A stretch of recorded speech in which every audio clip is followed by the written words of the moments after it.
특별한 식물 친구를 소개하려 합니다. 지난 여름 무더위가 기승을 부리던 8월 중순부터 인연을 맺어온 친구입니다. 하도 이르게 도토리를 떨고 시골 사람도 잘 모른다는 이른바 8월 도토리의 주인공입니다.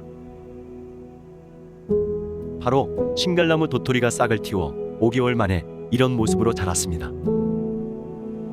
5개월간의 신갈나무 새싹 키우기 여정을 소개합니다. 빨간 구독 버튼을 눌러주시길 당부드립니다. 보다 알찬 내용으로 보답하겠습니다. 오늘의 주인공인 신갈나무 도토리를 처음 만난 건 지난해 8월 11일입니다. 충북 청주 양성산에 올랐다가 다른 참나무 형제들보다 훨씬 이르게 도토리를 떨군 신갈나무를 만나 도토리 2개를 주었습니다. 신갈나무는 우리나라 낙엽성 참나무 6형제 중 가장 먼저 도토리를 떨구는 부지런한 참나무입니다. 또 땅에 떨어진 상태에서 겨울이 오기 전에 자연발화가 잘 되는 참나무로 알려져 있지요. 해서 주운 2개의 신갈 도토리를 집으로 살짝 데려와 화단에 묻어줬습니다. 깊이는 도토리가 습도만 유지할 수 있을 정도로 얇게 묻고 단 한 번 물을 줬습니다. 그러고는 약 20일 뒤인 9월 1일 조심스럽게 파보았습니다. 놀랍게도 도토리 하나가 싹을 틔웠습니다. 아니, 싹을 틔운 게 아니라 뿌리를 틔웠습니다. 뿌리부터 나오니 뿌리를 틔웠다는 말이 맞겠지요. 지난해 4월 초 꽃을 피운 지 5개월도 채 안 된 기간에 벌어진 일입니다. 그 짧은 기간 도토리가 익어 떨어졌고 또 그 도토리가 뿌리를 내렸으니 얼마나 신기합니까? 2년 만에 도토리를 떨구는 상수리나무와 굴참나무와는 비교가 안 되는 일입니다.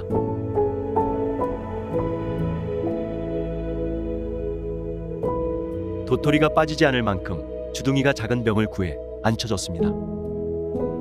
뿌리와 잎이 커가는 과정을 동시에 관찰하기 위해서입니다.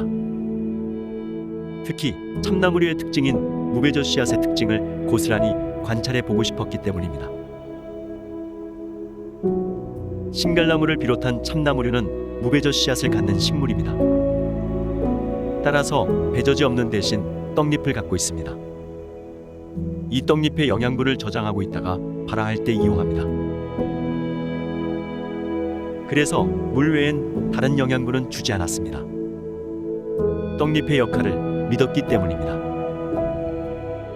도토리를 병에 안친 뒤 약 한 달이 지난 10월 4일 촬영한 모습입니다. 떡잎이 부풀어지면서 껍데기에 균열이 가기 시작했습니다. 이후 껍데기를 벗고 빠르게 싹을 키웁니다. 2개의 반구 모양으로 갈라진 것이 떡잎입니다. 도토리의 식용 부위가 바로 떡잎인 것입니다. 앞으로 이 떡잎에 주목해 주시기 바랍니다. 이어 불과 이틀 만에 이렇게 자랐습니다. 이 시기는 마치 콩나물이 크듯 싹이 빠르게 자랍니다. 그로부터 9일 후인 10월 19일 모습입니다. 잎만 봐도 신갈나무란 걸 알아볼 만큼 자랐습니다. 신갈나무의 가장 큰 특징은 잎자루가 거의 없거나 매우 짧은 점인데 이 도토리의 싹도 그런 모습을 하고 있습니다. 더욱이 시간이 흐를수록 놀라지 않을 수 없습니다. 앙증맞게 자라는 것도 그렇고 무엇보다도 건강함이 묻어날 정도로 싱그러운 모습이 믿기지 않습니다. 갈수록 싱싱해지는 느낌마저 듭니다. 더욱이 5개월이 지난 지금은 시기가 엄동설한인데도 잎이 단풍들 기미조차 보이지 않습니다. 방 안의 기온은 21도입니다. 물은 자주 갈아주진 않고 뿌리에 물곰팡이가 끼기 시작하면 갈아줍니다. 현재 이 신갈나무 어린 개체는 뿌리까지 합쳐 23cm 크기로 자랐습니다. 병에 입주시킨 지 넉 달이 지나는 동안 아무런 영양분을 넣어주지 않았는데 여전히 잘 자라고 있습니다.